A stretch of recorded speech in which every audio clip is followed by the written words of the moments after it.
GST 2.0 super. GST తగ్గించేసేసారు, ఇంకేముంది, అందరి కళలు నిజమైపోతున్నాయి అని చెప్పి యాడ్లు కూడా ఇస్తున్నారు. సో నాకు ఒకటి అర్థం కానటువంటి అంశం ఏంటి అంటే, నిజంగా జిఎస్టీ రేట్లు తగ్గాయా? దీనివల్ల ఎవరికి లాభం కలుగుతుంది, ఏం జరుగుతుంది? ఇది నాకు అర్థం కానటువంటి అంశం. ఎందుకంటే సింపుల్, ఇక్కడ జరిగింది ఏంటి అంటే జిఎస్టీ స్లాబ్స్ 5%, 12%, 18%, 23%, 28% ఇలా ఉన్నటువంటి స్లాబ్స్ని మార్చి 18%, 23% అబోవ్ ఉన్నటువంటి వాటిని 18%కి తీసుకొచ్చారు. 12లో ఉన్న వాటిని 5కి తీసుకెళ్లారు. 18లో ఉన్న కొన్నింటిని 12కి తీసుకెళ్లారు. సో 23లో ఉన్నటువంటి వాటిని 28లో ఉన్నటువంటి వాటిని 40%కి పెంచారు. సో లగ్జరీ ఐటమ్స్కి పెంచడం తప్పు కాదు, ఎవరు కాదంటారు.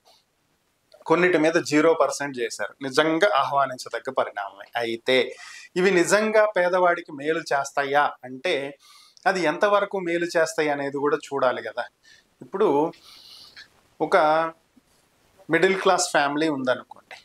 సో వీళ్ళు రెగ్యులర్గా కొనేటువంటి వస్తువులు గమనించినట్లయితే ఈ పేస్ట్లో, బ్రష్లో, పాలు XYZ పాల మీద 0 చేశారనుకోండి. సో ప్రజెంట్ జిఎస్టీతో కలిపి ఒక హాఫ్ లీటర్ 42 రూపాయలు ఉందనుకోండి. సో దీని మీద ఇప్పుడు జిఎస్టీ తీసేయటం వల్ల 2 రూపాయలు తగ్గాలి, 40 రూపాయలకి రావాలి. నిజంగా 40 రూపాయలకి పాలు అమ్ముతున్నారా అంటే లేదు, స్టిల్ 42 రూపాయలకే పాలు అమ్ముతున్నారు. ఎందుకు? ఆయా కంపెనీలు రేట్ ఎంఆర్పిని పెంచినాయి. సో జిఎస్టీ తగ్గినా కూడా ఎంఆర్పి పెంచడం వల్ల ఏ ఉపయోగం లేదు.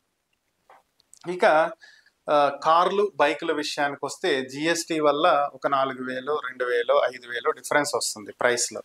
దీనివల్ల మేలు కలిగే అంశమే. సో ఒక 5,000కి యాక్సెసరీస్ ఏదో ఒకటి వేయించుకోవచ్చు, కానీ ప్రైస్ పెంచుతున్నారు. సో ధరల నియంత్రణ అనేది ప్రభుత్వం చేతిలో లేదు, ఆయా కంపెనీల చేతిలో ఉంది.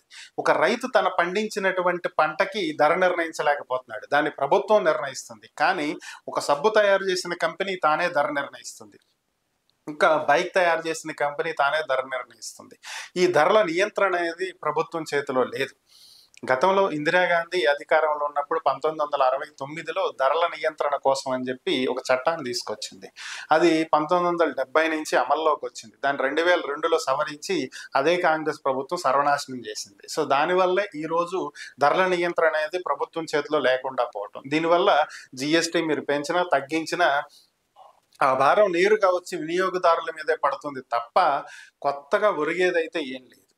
దట్టు ఇంకొకటి, ఆల్రెడీ 2017లో ప్రవేశపెట్టినటువంటి జిఎస్టీలో 5%లో కొన్నిటికి ఇన్పుట్ రాదు, అది అప్పటి నుంచి ఉన్నటువంటిది. సో ఇప్పుడు 12, 18లో ఉన్న కొన్నింటిని తీసుకెళ్లి 5లో చేర్చడం వల్ల ఇప్పుడు వాటికి కూడా ఇన్పుట్ రానటువంటి పరిస్థితికి తయారయ్యేటువంటి పరిస్థితి ఉంది.